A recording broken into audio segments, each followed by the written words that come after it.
धीरे धीरे मजबूत होउछि प्रभास संगठन। साधारण निर्वाचन जतिकी पाखई आसुछि मोरडा निर्वाचन मंडली कांग्रेस विधायक प्रार्थी प्रभास्कर महापात्र संगठन मध्य धीरे धीरे मजबूत होउछि।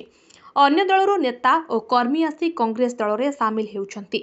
मोरडा ब्लॉक अधीन कलराफुलिया स्थित कांग्रेस कार्यालय में विधायक प्रार्थी प्रभास्कर महापात्र नेतृत्व में एक मिश्रण पर्व अनुष्ठित हो जाइछि।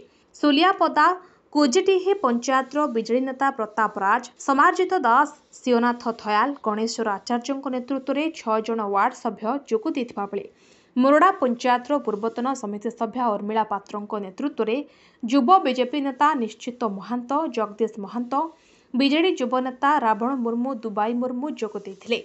नुआझलिया पंचायत पूर्वतन सरपंच रघुनाथ मुर्मू नेतृत्व में वार्ड सभ्य मनोज नायक, बीजेपी नेता कालीचरण समेत बीजेपी, बीजेडी और आम आदमी पार्टी बहु नेता कर्मी कांग्रेस नीति आदर्श को विचार करी तथा विधायक प्रार्थी प्रभास्कर महापात्र कार्य दक्षता नीति आदर्श को अनुकरण करी विधिवत भावे कांग्रेस रे सामिल होइछंती। मिश्रण पर्व में श्री महापात्र सहित निर्वाचन मंडलीर महिला सभापति मंजुता बेहरा, वरिष्ठ कांग्रेस नेता सुभाकर मुखी, सुलियापदा ब्लॉक सभापति ध्रुवेन्द्र नाथ सिंह, मोरडा ब्लॉक सभापति राजेश पढ़ियारी, ब्लॉक युव सभापति तापस रंजन राउत प्रमुख उपस्थित थिले। केते जण मिसिले कोठी मिसिले को जगह मिसला पंचायत स्तर रो जो माने जनप्रतिनिधि, वार्ड सदस्य, पूर्वतन समिति सभ्य, पूर्वतन सरपंच, आपणकर पूर्वतन वार्ड मेंबर,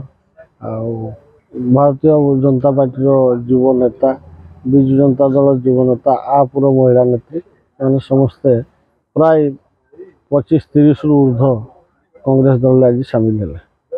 कांग्रेस केते बळ जोगैबो ता तो मापी होबनी केते बळ जोगैबो, किंतु आशानुरूप फल तो अधिका फल कांग्रेस पाइबो बोली मोर आशा और विश्वास। मो वार्ड मेंबर अछि वार्ड 2 रो कुजिटी जीपी रो को दल रे थिले आसी काहे कांग्रेस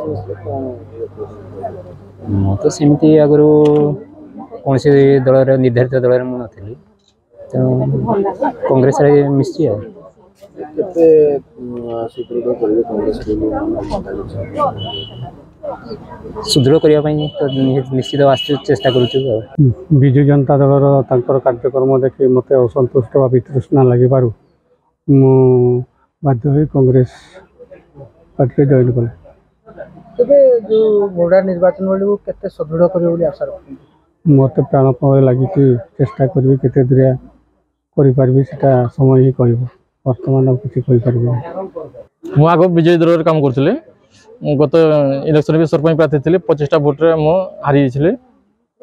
कांग्रेस रे काहे को मिसले कोन आपन भल लागला कोन कहबे? मु देखले जे बीजेडी सरकार जे 25 वर्ष शासन रे जो आदिवासी मानकर जमी को हड़प करबा पई जने चेष्टा चलैछन्ते आ बीजेपी सरकार जो अमित शाह जो भाषण देला जे बीजेपी यदि आउथरे सरकार करबो ताले एसटी एससी रिजर्वेशन हटै देबो, से सब को विरोध करी आम से राहुल गांधी, सोनिया गांधी नीति आदर्श अनुप्राणित हुई एवं आम प्रभास्कर भाई नीति आदर्श प्राणित हुई मु आज कांग्रेस दल में योगदान कली। आम एथर बीजेपी सरकार आम चैलेंज देखू जे 25 वर्ष बीजेपी शासन को आम एथर मोरडा निर्वाचन में आम कांग्रेस दल जितैकी देखू। ब्यूरो रिपोर्ट, दृश्य मीडिया लाइव।